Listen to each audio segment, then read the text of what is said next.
복음주의와 에큐메니즘 강의를 시작하겠습니다. 한국 교회가 아직 에큐메니즘에 대한 이해는 좀 부족한 편입니다. 그래서 이제 아직까지도 반대하는 사람들이 많고 부정적인 시각으로 보는 사람들이 많죠. 복음주의는 또 모두가 자기가 복음주의라고 하는데 복음주의에 대한 그 정의라 그럴까 규정 자체가 또 다양한 편입니다. 때에 따라서 부정적인 차원에서 복음주의를 얘기할 수도 있겠고, 또 자기가 이제 어떤 그 성령의 은사를 추구하는 뭐 그런 진영에 있다는 의미에서 자기를 복음주의라고 얘기하는 경우도 있고, 또 여러 가지 이유가 있는데, 그건 이제 한번 차분하게 정리를 하도록 하는데, 저는 그 청년 시절에 좀 극적인 회심 체험을 하면서 신앙생활을 시작해서 처음에 시작할 때는 오순절적인 교회에서 열심히 뭐 금식하고 뭐 은사 추구하는 기도하고 밤새 기도하면서 시작을 했다가 그래서 많은 이런저런 교파와 이런저런 체험 과정에서 그 통합적 교회에서 통합교단에서 신학을 공부했고 또 공부하던 과정에서 뭘 해야 되는지 고심하다가 어쩌다가 이제 이 에큐메니즘을 공부하게 됐어요. 그래서 저는 이제 학위 논문은 에큐메니칼이라고 하는 내용을 하기를 했고, 그래서 에큐메니즘에 대한 공부 맨 처음 할 때도 무척 저도 고민하고 망설였죠. 그 당시만 해도 한국교회에서는 뭐 에큐메니칼 운동은 무슨 공산주의 운동처럼 보는 시각이 있었기 때문에, 근데 어쨌든 그 공부를 하면서 이게 나에게 필요했다는 걸 알게 되었고, 그게 그렇게 편협한 한쪽만 얘기할 문제는 아니라는 것도 알게 됐고, 학위 후에 그 학위 논문을 쓰는 과정에서 저는 그 러시아의 북카프카즈에서 한 달 정도 논문을 위해서 읽고 쓰고 하던 적이 있었습니다. 그 지역이 그 당시에 러시아와 체첸과의 전쟁 직후에 여러 가지 테러 사건들이 왔다 갔다 할 때라서 그 이슬람과의 충돌 문제라든가 여러 가지 그 국제적 분쟁 문제가 살아있는 화약고처럼 뭐 되던 그 현장이었는데 거기에서 그런 경험적 현장에서부터 논문을 쓰게 됐어요. 그래서 제가 무슨 종교다원주의나 이런 차원으로 간 건 전혀 아니고 거기서 많은 현장에 고심하던 일, 삶과 죽음의 현장 체험들 같은 것들이 꽤 있었다고 볼 수 있어요. 그래서 오늘은 제가 그 러시아 선교 과정에서의 어떤 에큐메니칼 차원에서의 그 협력 과정 그런 내용을 실제 어떻게 체험을 했는지 그걸 한번 들려드리도록 하겠습니다. 제가 1990년 말부터 선교지에 신학 강의 때문에 왔다 갔다 하다가 현지 사람들과 연결이 되게 됐어요.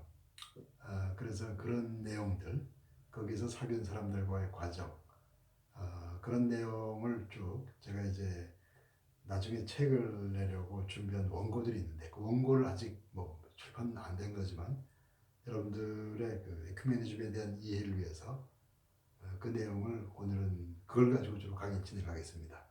첫 시간과 둘째 시간은 그런 그 체험적인 내용, 셋째 시간은 조금 다른 각도에서 또 어떤 글을 드리게 될 텐데 한번 그 자료를 보시면서 읽으면서 여러분들 같이 보시죠.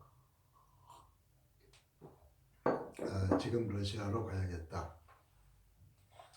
2004년 한여름이 지나고 9월이 시작되던 날 저녁 텔레비전에서 러시아 이야기가 나온다 했다.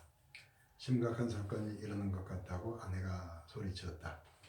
텔레비전 가까이 갔더니 베슬란이라는 이야기가 나왔다.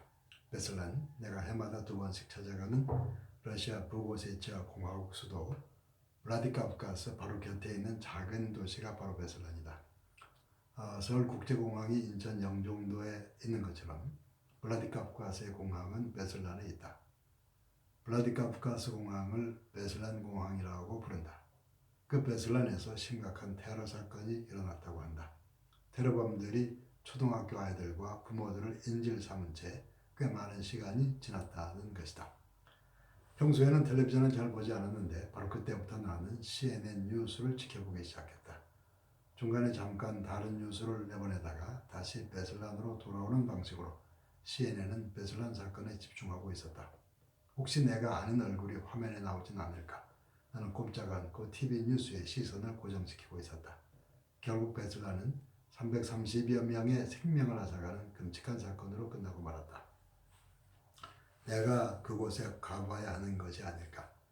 내 친구들이 희생되지 않았다 해도 그들의 가족이나 친척 중에 누군가는 희생되었을 텐데 내 친구들과 형제들의 땅이요 그 민족인데 내가 가봐야 하는 게 아닐까? 나는 곧바로 러시아에 전화를 했고 그들의 형편을 물었다. 다행히도 내가 아는 사람들 중에는 희생자가 없었다. 그런데 전화로 들려오는 부고세차의 상황은 아주 심각했다. 러시아의 친구는 지금은 오고 가고 하는 것이 위험할 테니까 시간이 좀 흐른 다음에 찾아오라는 말을 했다. 그렇지만 내 생각으로는 지금 그곳에 가야만 할 것 같았다. 전화를 내려놓자마자 나는 가족들에게 지금 러시아에 가야겠다고 했다. 가족들의 얼굴에서 염려와 근심이 보였고 체념스러운 표정도 읽을 수 있었다. 로스토프를 거쳐 베슬란으로 다음 날부터 러시아로 떠날 준비를 했고 가능한 빨리 가려고 했다. 그런데 출발하기 전에 해야 할 일이 있을 듯 했다. 부고세치아나 베슬란이라는 이름이 이 나라에 알려진 적이 없을 테니까. 그런데 그런 곳에서 갑자기 엄청난 테러가 일어났으니까 우선 우리나라 사람들에게 그들에 대하여 알려야 하지 않을까 생각했다. 동아일보에 전화를 걸었다. 나는 그곳에 여러 번 다녀왔고 러시아 부고세치아 공화국의 인권위원회에도 소속되어 있는 사람인데 그래서 베슬란 테러에 대한 글을 쓰려고 한다고 동아일보에서는 글을 써서 보내달라고 했다. 동아일보는 나의 글을 예상보다 크게 다루었다. 사진도 실었고 나름대로 중요한 지면에 글을 실은 듯했다. 한국의 대표적인 일간신문이 베슬란에 대한 글을 실었고 그 신문을 들고서 그들을 찾아간다는 사실만 해도 그들을 위로할 뭔가를 가지고 가는 듯했다. 서둘러 준비를 한다 했는데 베슬란 테러가 일어나고 20일쯤 후에야 모스크바로 가는 비행기를 탈 수 있었다. 인천공항에서 알게 된 사실인데 베슬란을 취재하려는 언론사에 대해서는 러시아 대사관 측에서 비자를 내주지 않는다 했다. 나는 그냥 모스크바나 페테르부르크로 가는 여행객처럼 인천공항을 떠나 모스크바를 향했다. 모스크바 공항에 도착해서 동생을 만났다. 그는 러시아의 어수선한 상황 때문인지 개인 사정 때문인지 모스크바 공항까지 나를 맞으러 나왔다. 동생와는 베슬란으로 직접 가지 말고 일단 로스토프로 가자고 했다. 로스토프에서 오순절 교단 그 개신교 대표를 만난 후에 거기서 기차를 타고 베슬란으로 가자고 했다. 그게 안전을 위해서도 필요한 일이라고 했다. 그가 하자는 대로 우리는 일단 로스토프로 가기로 했다. 모스크바에서 하룻밤을 자고 나서 다음날 아침 우리는 부누코바 공항에서 러시아 국내선 비행기를 타고 로스토프로 향했다. 로스토프 공항은 낡고 오래된 공항인데 역사의 무게를 느끼게 하는 듯했다. 고전적인 느낌보다는 낡았다는 느낌이 조금 더 강했던 것으로 기억된다. 공항에 내린 우리는 택시를 타고 와서 로스토프의 오순절 교회를 향했다. 그렇게 오래지 않아 조금은 고풍스럽고 서민적인 동네에 도착했다. 경사진 골목길을 지난 후 계단을 올라서 조금 높은 곳에 오순절 교회가 있었다. 거기서 우리는 오순절 교단 관계자들을 만났다. 파벨 목사는 오순절 교단의 대표라 했다. 법적 제재와 갈등을 피하면서 선교 활동을 하려면 러시아의 현지 교단과 협력하는 것은 반드시 필요한 일이다. 부고세치아의 어딘가에 교회를 세우게 되면 바로 그 러시아 오순절 교단에 소속하게 하는 것이 바람직하리라 생각했다. 어차피 우리는 그들을 돕는 입장에 서야 할 것이고 우리의 선교사역과 그 결과는 그 땅의 주인인 그들을 위한 것이 되어야 할 테니까. 그런데 파벨과 공적인 선교 논의를 하기 이전에 심각하고 안타까운 소식을 들었다. 며칠 전에 파벨 목사의 아들이 세상을 떠났다는 것이다. 20살 된 파벨 목사의 아들이 오토바이 사고로 생명을 잃었다고 했다. 뭐라고 위로를 해야 할지.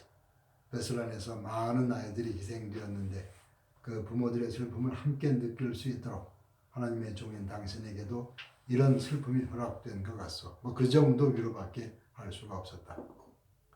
그리고 나서 나는 바벨에게 여자 시계 하나를 내밀었다. 이 시계를 당신의 부인에게 주시오.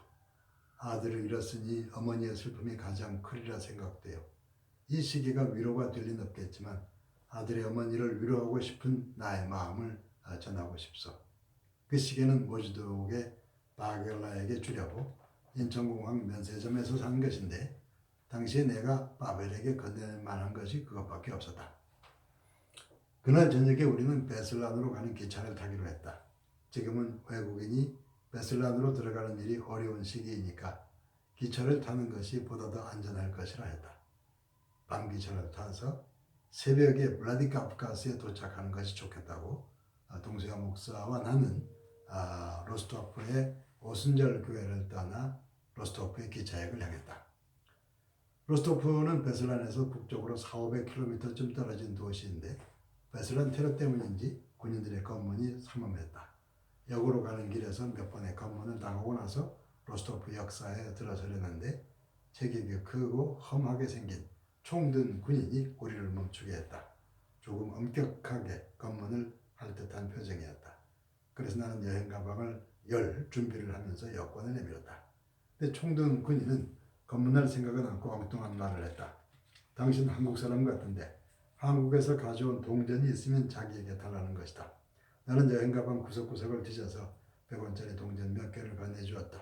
그러자 군인은 동전 몇 개를 통행세처럼 받고 나서 아무 일도 없었다는 듯이 통과시켜 주었다. 어쩌면 이게 러시아스러운 단면이 아닐까 하는 생각을 했다. 여행의 긴장감을 좀 풀어주는 작은 사건이었다. 러시아의 기차는 다소 낡긴 했지만 나름대로 품위가 있었다. 거친 경유를 따라 흘러온 러시아 근대사의 증인처럼 보이기도 했다. 이 거친 땅에서 수천만의 사람들이 피 흘리며 죽어가는 동안 기차들은 바로 그 한가운데를 때로는 그 곁을 열심히 달려왔을 것이다. 그런 생각을 해서인지 내 마음 깊은 곳으로 달려드는 기차의 경적 소리가 그 땅에 오랫동안 묻혀있던 비밀스럽고 슬픈 이야기들을 전하려는 듯했다. 우리는 침대칸에 뒀다. 가운데 통로가 있고 양편에 침대가 2층으로 설치된 침대칸이다. 동세호와 나는 1층 침대에 서로 마주보도록 자리를 잡았다. 우린 오랜만에 밤새도록 많은 이야기를 할 수 있게 되었다. 이런저런 이야기를 하다가 또 뭔가를 사다 먹고 차표를 검사하느라 왔다 갔다 하고 어두운 창가를 급하게 스쳐가는 하얀 자작나무들을 바라보고 또 다리를 건너는지 기차바퀴 소리가 요란스러워지다가 다시 조용해지기도 하고 그러기를 반복하다가 차창 너머로 어슴푸레한 새벽빛이 비춰왔다. 그 빛이 조금 더 밝아져 올 때 기차는 베슬란에 도착했다. 우리는 조금 더 가서 종착역인 블라디카프카스역에 내려야 한다. 거기서 러시아의 친구를 만나야 한다. 새벽빛에 반사되는 유리창 너머 베슬란 풍경은 어떤 말로도 표현하기가 어려웠다. 얼마 전에 심각한 고통을 겪어서 그런지 베슬란 역사에 오고 가는 사람은 많은데 의외로 조용한 듯이 느껴졌다. 그런 베슬란에 오래 머무는 게 부담스러운지 기차는 이내 출발했다. 조금 있으면 종착역인 블라디카프카스역이다. 어제 출발할 때 유리시타코프에게 전화를 했으니 누군가가 역에 마중 나올 것이라 했다. 베슬란을 떠나 한 20분이나 갔을까? 기차는 종착역 블라디카프카스에 도착했다. 얼마 전에 큰 테러가 일어난 곳이니까 정신을 바짝 차려야 한다. 테러범들 중에는 외국인들도 있었다 하니까 외국인에 대한 검문이 어느 때보다 심하리라 생각됐다. 여행용 캐리의 손잡이를 꽉 붙잡고 다른 손에는 또 다른 가방을 들고서 동세와 나는 기차에서 내려섰다. 내려서서 조금 걸어가는데 바로 저 앞에서 유리가 웃는 얼굴로 우리를 기다리고 있었다. 그가 직접 마중 나온 것은 좀 특별한 일이다.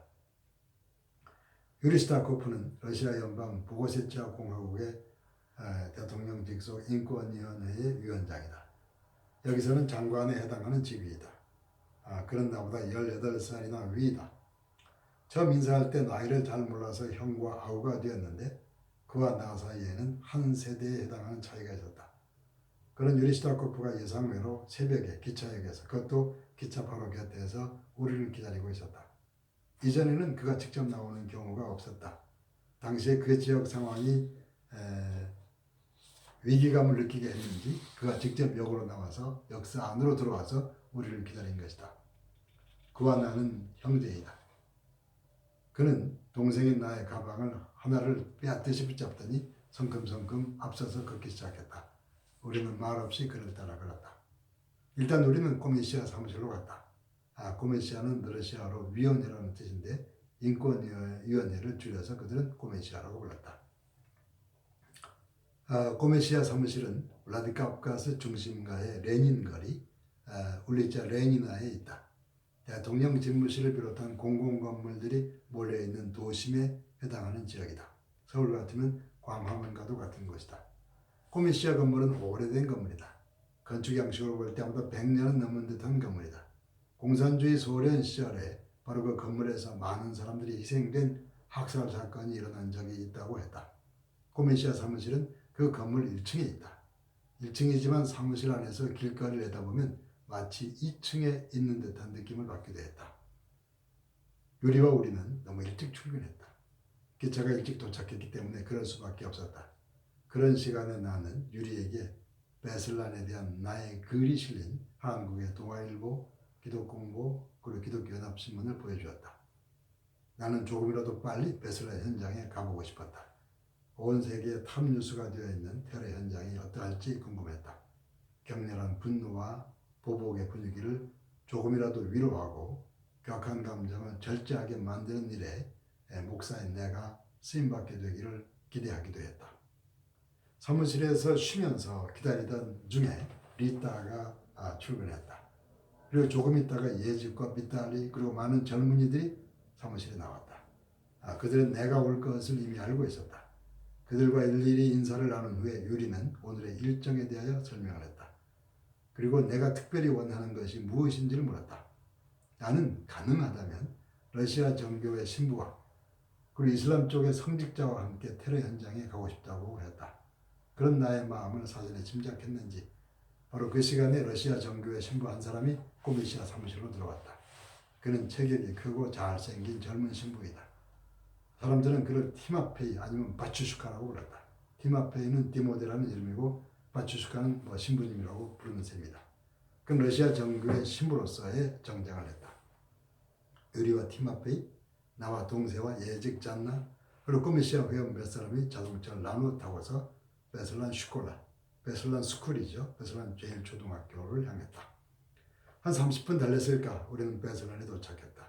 베슬란은 전형적인 러시아의 시골 도시이다. 철로가 베슬란 한가운데를 지났는데 철로를 계속 따라가면 모스크바를 지나서 블라디보스토크까지 북태평양 알래스카 앞에까지 가게 된다. 그러니까 유라시아 횡단철도의 동쪽 끝에 블라디보스톡이 있다면 서쪽 끝에는 베슬란과 블라디카프카스가 있는 셈이다. 베슬란 초등학교, 베슬란 슈콜라는 베슬란 한가운데에 있는 듯했다.